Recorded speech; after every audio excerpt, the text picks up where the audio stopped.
What if that pain wasn't random at all? Stay with me for a few minutes, because by the end of this, you may see that person and what they did to you in a completely different light. There's someone you think about more than you want to. Maybe it's been years, maybe it was yesterday, but the hurt they caused sits inside you like a stone. You've tried to let it go. You've tried to forgive. You've tried to forget. And still, when you're alone, their face appears. Rumi once spoke about wounds in a way most people misunderstand. He didn't say pain was beautiful. He didn't say suffering was noble. He said something quieter. He said the people who break us are often the ones who prepare us. The people who hurt you don't just leave a scar. They leave a doorway. You might wonder what that means. Let me stay with this for a moment. Think about the last time you felt genuinely safe with someone, not just comfortable, safe. Like you could say anything and they wouldn't leave. That feeling didn't come from someone who never challenged you. It came from someone who stayed after seeing your worst parts. Stay with me here. Now think about the person who hurt you. They didn't stay. They left. Or they stayed, but became cold. Or they stayed and you had to leave because the weight of them was too heavy. And here's what happens after that. You become careful. You notice things you didn't notice before. When someone's tone shifts, when someone pulls back just slightly, when someone says one thing, but their body says another. You didn't have that awareness before the hurt.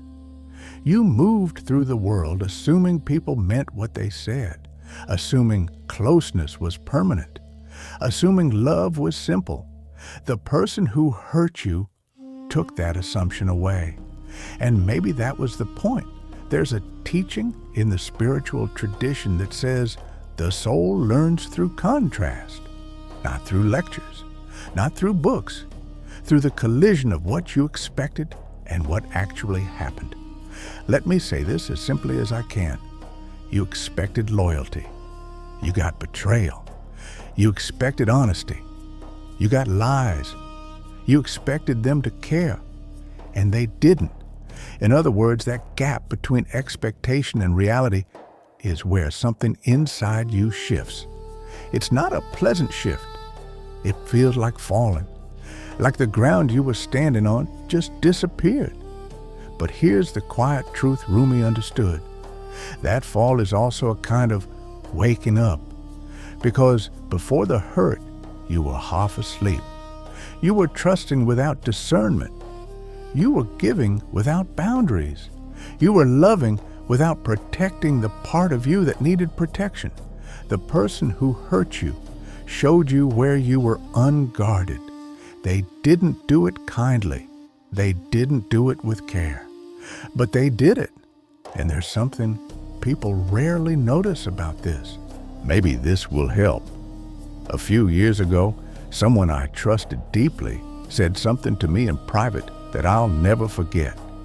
It wasn't cruel in an obvious way. It was subtle. A comment about my choices, about how I was living my life. It was wrapped in concern, but underneath it was judgment. I didn't say anything in that moment. I just felt my chest tighten. I smiled. I changed the subject. But later, alone, I kept replaying their words. And the more I replayed them, the more I realized something. They were right about one thing. I had been making choices to please other people, not out of love, out of fear.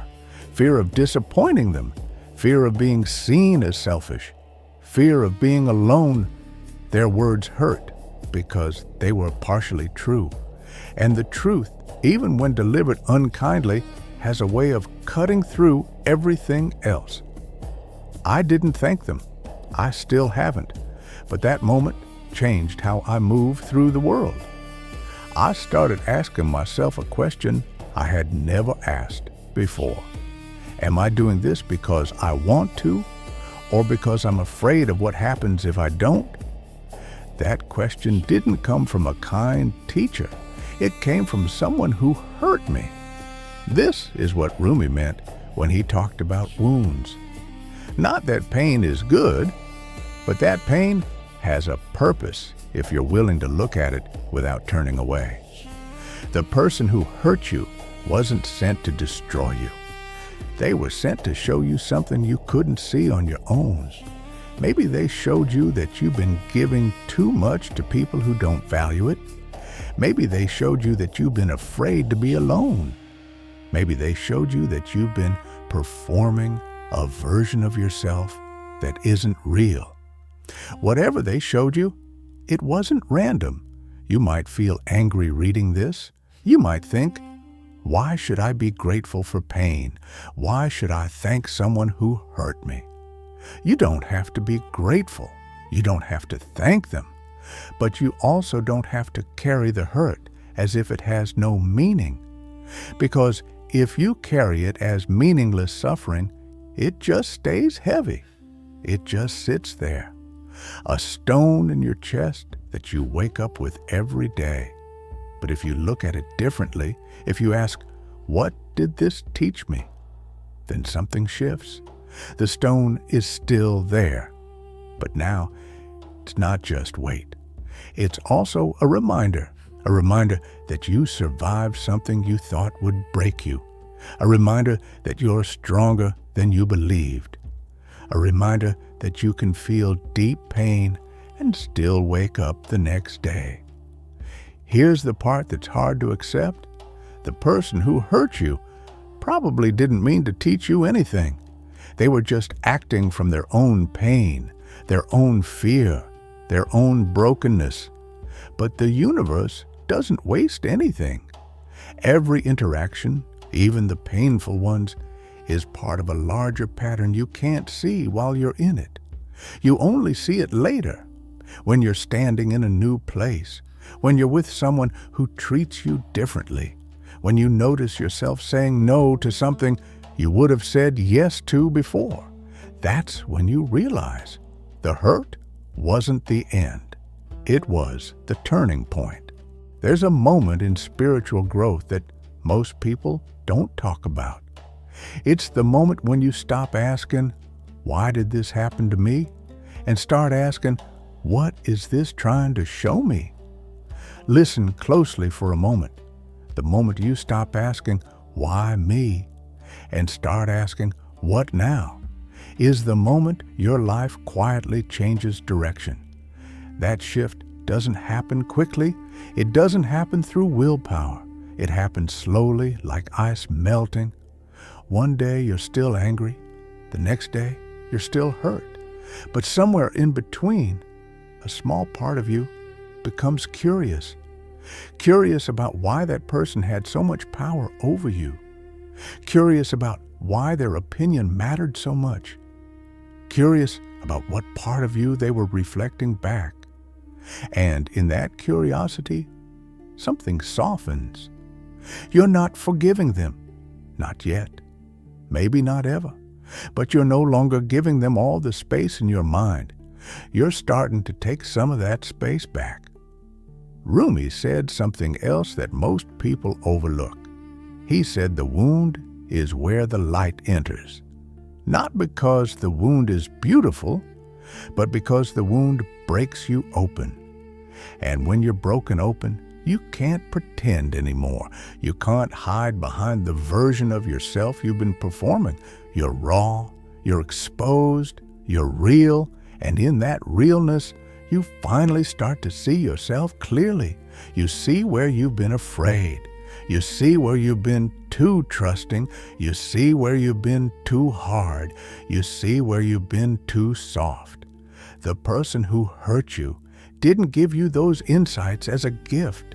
They gave them to you as a side effect of their own brokenness.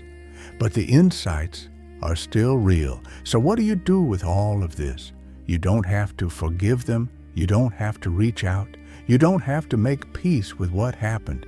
But maybe you can do this. Maybe you can sit with the hurt for a moment and ask it one question. What are you here to teach me? And then wait. Not for an answer that comes in words, but for a feeling, a quiet knowing that rises up from somewhere deeper than your thoughts. Maybe the answer is you deserve better. Maybe the answer is you've been afraid to be alone. Maybe the answer is you've been hiding. Whatever the answer is, it's yours, not theirs. They didn't give it to you. They just showed you where to look. Here's the strange truth. The person who hurt you the most is often the person who changes you the most. Not because they were kind, not because they cared, but because they broke something in you that needed to break. A false belief, a harmful pattern, a version of yourself that was too small. And in the breaking, something new became possible. You became someone who notices red flags, someone who values their own peace, someone who doesn't stay in situations that harm them just to avoid being alone. That person didn't exist before the hurt. The hurt created them. So maybe the pain wasn't random after all. Maybe it was exactly what needed to happen for you to become who you're becoming. Not because the universe is cruel, but because the universe is precise. It sends you exactly the experiences you need to grow. Even when those experiences feel like punishment, even when they feel unfair. And when that next finally arrives, you'll recognize why the story had to unfold exactly the way it did. Rumi understood this. He didn't glorify suffering, but he also didn't waste it. He looked at every wound and asked, "What is this making possible?" And maybe that's the question for you too. Not, "Why did they hurt me?" but, "What is this hurt making possible in me?" Maybe it's making you stronger. Maybe it's making you wiser. Maybe it's making you kinder to yourself. Whatever it's making possible, it's not random. The person who hurt you was sent on purpose, not to destroy you, but to prepare you for what's coming next. You may understand this more deeply than you realize. If you feel comfortable, I want to ask you something. If someone came to mind while you listened to this, write a few words about what they taught you in the comments. Not their name, just the lesson. It might help someone else reading it today.